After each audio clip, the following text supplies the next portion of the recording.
Hello, my friend. Time for our meeting this Tuesday, August 19th.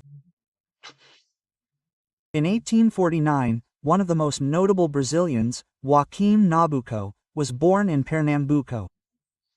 In his honor, the Itamaraty has the Joaquim Nabuco Foundation. He was one of the founders of the Brazilian Academy of Letters, a notable jurist, and, above all, a great diplomat. He was an abolitionist, although he came from a plantation family, a slave back in Pernambuco, and a monarchist too.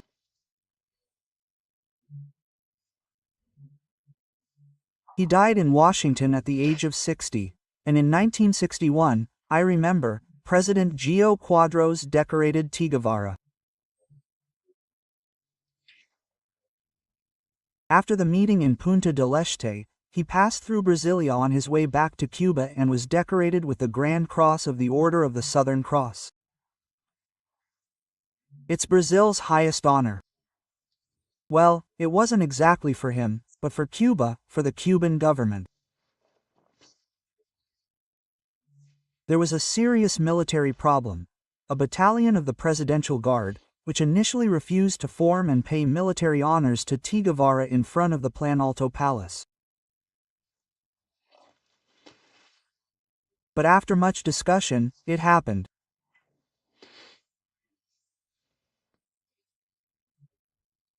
Well, Che Guevara later used words in an interview that Lula is using now, that he will make no effort to get closer to the United States and that Cuba's sovereignty will be maintained, and Cuba will not kneel before the United States.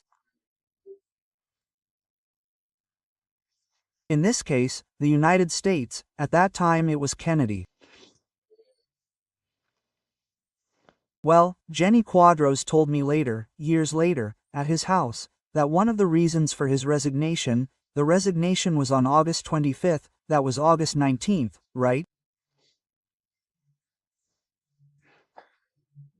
It was defying, affronting the United States by decorating Che Guevara.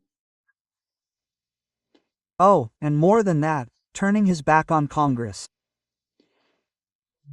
On August 25th, Soldiers' Day, he left the ceremony, handed in his resignation, and then caused all that fuss that ended the inauguration of João Goulart, who was in China, returned to Brazil, but didn't enter Brazil.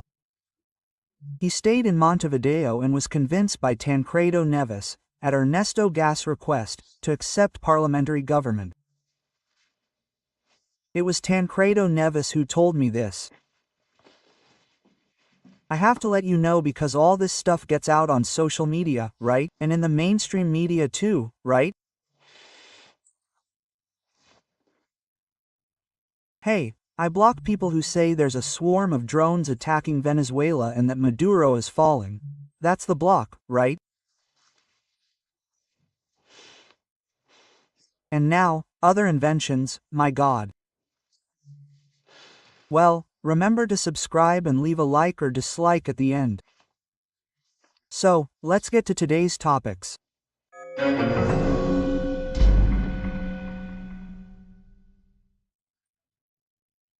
Well, the first topic involves this neologism, and look, I could better call it a fad, adultification. I looked it up on Webster's to see if it had any origins in English. Neither, right? They just invented the word, and it's in a bill for adultification. You don't need a bill for that. It's been in the penal code for a long time, folks. This has been happening right in front of us for a long time. I've said it before, I'll say it again. I remember it starting right around me, when I was on TV Mansheet, in 1983, on children's programs, where the girls were dressed as women, not sensually, but with eroticism and vulgarity.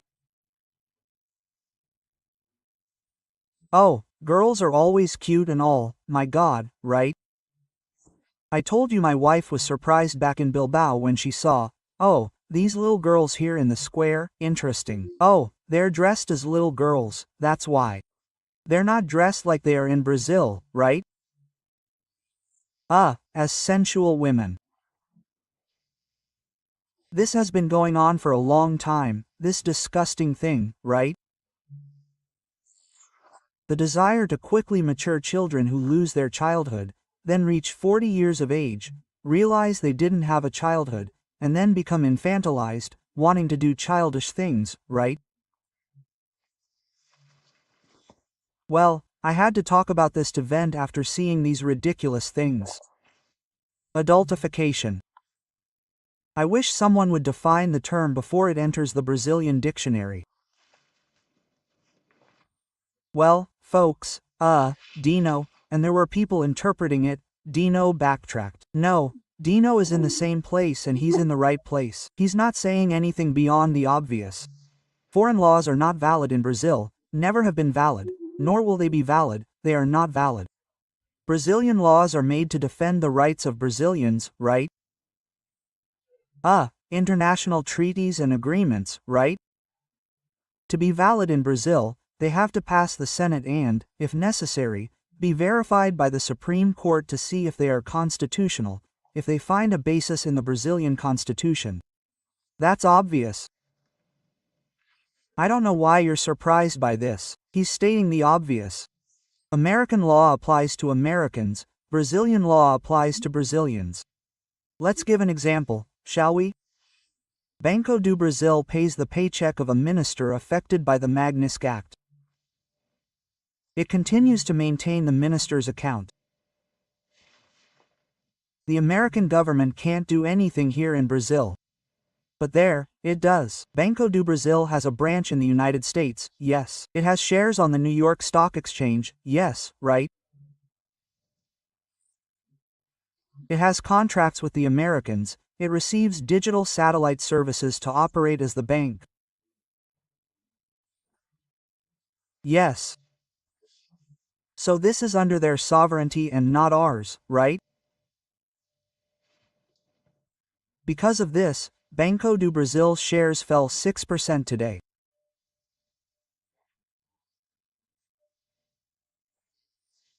Banks in general also fell on the assumption that Brazilian banks would do nothing to avoid the sanctions in the United States that will affect us here.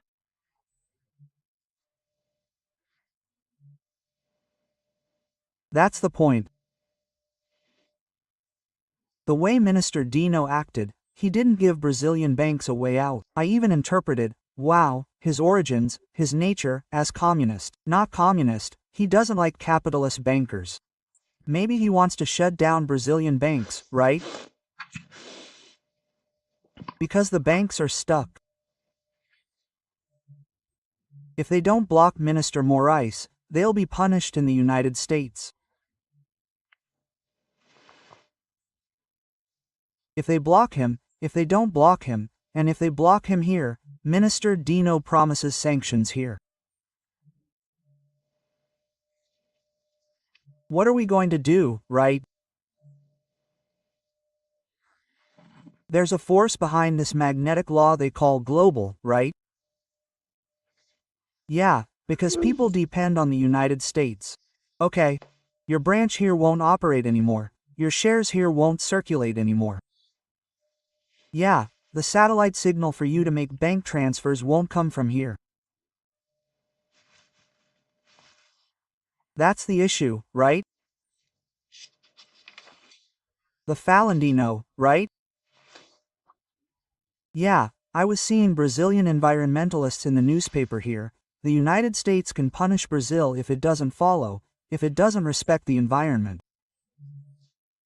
Wow, it can, but just now they themselves said it's not allowed in their ideology. Interesting, right, these issues. Well, the spokesperson, I mentioned a little while ago, right, the fake news about the United States overthrowing Maduro. The spokesperson, from the White House, Carol Levitt, said that the Maduro regime is not the legitimate government of Venezuela, it's a narcotics terrorist cartel. Maduro is not the legitimate president, we all know that. We followed the elections there, when the vote count reached 80%, right? We saw it because it's transparent there. We, the opposition, were following it, saw that the opposition candidate, the ambassador, Edmundo Gonzalez, was winning by a long shot, right? Then Maduro cut everything. From now on, it's no longer counted. The election is over. He staged a coup during the election count, and Brazil remained silent. Brazil went to Grenada for that meeting. I think it was Grenada, to show the legitimacy of the election. It was pure propaganda, just to make it look like something out of a slave ship, just for show. And there's Maduro, the Americans telling the truth. He's the fugitive cartel leader who was indicted in the United States for drug trafficking to this country. Drugs and weapons, right? There's the Arawa Trend cartel, the Sinaloa cartel, the Los Sols cartel, right? It's almost like Brazil, right? We also have these factions here. Well, the Americans deployed 3 destroyers. I think destroyer stands for torpedo boat in our language.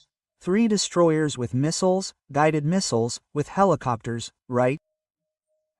Hey, 3 are in the Caribbean waters, the Mare Nostrum, right? They're there, not near Venezuela. It's more like a warning, right? Look, don't send any more drugs here, right? Well, that's the point. Well, that's it, I've gone too far.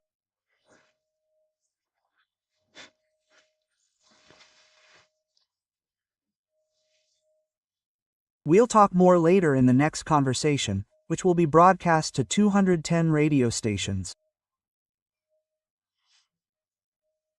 Now more, because now we're going to enter a network of Minas. From Brasilia, Alexandre Garcia.